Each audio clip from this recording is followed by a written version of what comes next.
तीनों राज्यों के एग्जिट पोल के अनुमान हम एक एक करके आपके सामने रख देते हैं। एग्जिट पोल के अनुमान के मुताबिक यहाँ पर हम बात करें इस वक्त नागालैंड की। आप देखिए कुल सीट जो है 2018 का ये इस वक्त स्क्रीन पर चल रहा है।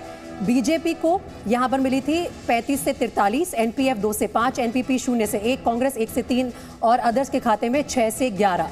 तो नागालैंड का अनुमान आपके सामने हमने रख दिया है और एक एक करके तमाम जो तीनों राज्य हैं वो हम आपको बता रहे हैं। लेकिन जो सप्लीमेंट्री क्वेश्चन मैं पूछना चाह रही थी वो मैं देवेंद्र जी से पूछूंगी। मेघालय की जो फिगर्स हैं आप देख लीजिए, 60 सीटों में जो अनुमान इस वक्त सामने आ रहे हैं, बीजेपी को 6 से 11, एनपीपी को 21 से 26, टीएमसी के खाते में यहाँ 8 से 13, कांग्रेस के खाते में 3 से 6 जा सकती हैं और अन्य को 10 से 19 मिल सकती हैं।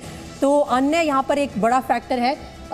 टुकड़े टुकड़े करके भी सरकार बन जाती है, ये हमने देखा है बड़े आसानी से, खासतौर पर छोटे राज्यों में। त्रिपुरा में देख लीजिए आप, वोट प्रतिशत पहले हम आपको दिखा रहे हैं। बीजेपी और सीपीएम का जो अलायंस है दोनों को 44% बताया जा रहा है। टिपरा के खाते में 11%, अदर्स के खाते में 1% वोट शेयर जा सकता है। इसको अगर सीटों में देखा जाए तो एक बार फिर से बीजेपी के पास ही मेजॉरिटी नजर आ रही है, 29 से 36 सीटें। लेफ्ट और कांग्रेस का अलायंस 13 से 21, टिपरा के खाते में 11 से 16 सीटें और अदर के खाते में 0 से 3 सीटें। देवेंद्र शुक्ला जी, मैं आपसे ये जानना चाहती थी कि दीपक जी ने जो सवाल पूछा कि लेफ्ट क्या आप देश से खत्म हो रहा है, तो लेफ्ट का एक ऑल्टरनेटिव ममता बनर्जी ने अगर वेस्ट बंगाल में दिया तो नेबरिंग स्टेट्स खासतौर पर त्रिपुरा में क्यों नहीं दे पाए? क्योंकि जान बहुत झोंकी थी। अभिषेक बैनर्जी 3 हफ्ते तक पहले तक भी ये क्लेम कर रहे थे कि ऑल्टरनेटिव तो हम ही हैं, हमें मौका दीजिए। ममता बनर्जी ने रोड शो किए, रैली की, असर क्यों नहीं हुआ? देखिए, बहुत बढ़िया सवाल। पहली चीज़ तो आमतौर से लोगों के दिमाग में ये इंप्रेशन बढ़ता है कि जो त्रिपुरा की जो पॉपुलेशन है उसका डिवीजन किस तरीके से है। तो वहाँ पे 30% जो पॉपुलेशन है वो ट्राइबल है और 60% जो पॉपुलेशन है वो बंगाली हिंदू है। ठीक, मुस्लिम्स की पॉपुलेशन भी वहाँ पे है, लेकिन वो सिर्फ बांग्लादेश से सटे हुए जो बॉर्डरिंग डिस्ट्रिक्ट्स हैं उनमें। अब एक चीज़ बहुत अच्छी तरीके से ये समझनी चाहिए कि त्रिपुरा का बंगाली वेस्ट बंगाल का बंगाली नहीं है। त्रिपुरा का बंगाली एग्जैक्टली वो बंगाली है जो बांग्लादेश से जो है ट्राइबल स्टेट त्रिपुरा में शिफ्ट हुआ। और त्रिपुरा की ट्राइबल पॉपुलेशन की ये खूबी है कि उसने उन बंगालियों को बहुत आराम से स्वीकार कर लिया। अब क्या है कि भाई वो ट्राइबल जो है कंपैरेटिवली अपने विचार व्यवहार इन सब में सीधे थे। बंगाली पॉपुलेशन ने वहाँ पे इंस्टीट्यूशंस, जितने गवर्नमेंट की जॉब्स हैं, इन सब पे कब्जा। अब दोनों में बाइफर्केशन हो गया है। जब टीएमसी अपील करती है इन बंगालियों से तो वो उनके साथ नहीं जा सकते। क्यों नहीं जा सकते? क्योंकि उनके लिए पहला डर मुस्लिम्स हैं जो कि बांग्लादेश से हैं। आप त्रिपुरा की अगर मैप को देखेंगे तो वो अपने साउथ पोर्शन में और वो अपने वेस्टर्न पोर्शन में बांग्लादेश से घरा हुआ है। तो कौन सी ऐसी पार्टी है जो इस इन्फिल्ट्रेशन को सबसे बेहतर तरीके से रोक सकती है? तो बड़ा सिंपल सा आंसर है कि बीजेपी का बिल्कुल घोषित एजेंडा है कि भाई न तो हम बाहरी मुस्लिमों को घुसपैठ करने देंगे और बाहर से कहीं से भी घुसपैठ नहीं करने देंगे। जहां तक ट्राइबल पॉपुलेशन की बात, इसीलिए बीजेपी ने त्रिपुरा मोथा के अलायंस चाहने के बावजूद भी इसीलिए नहीं किया क्योंकि उसे पता है कि मेजॉरिटी पॉपुलेशन जो है वो यहाँ पे बंगाली है और वो हमारी वोटर भी है। कांग्रेस के पास कोई ऑप्शन नहीं था और लेफ्ट के पास भी ऑप्शन नहीं था जी। लेफ्ट ज्यादा डेस्परेट था कांग्रेस से अलायंस करने की तुलना में, कांग्रेस की तुलना में। क्यों?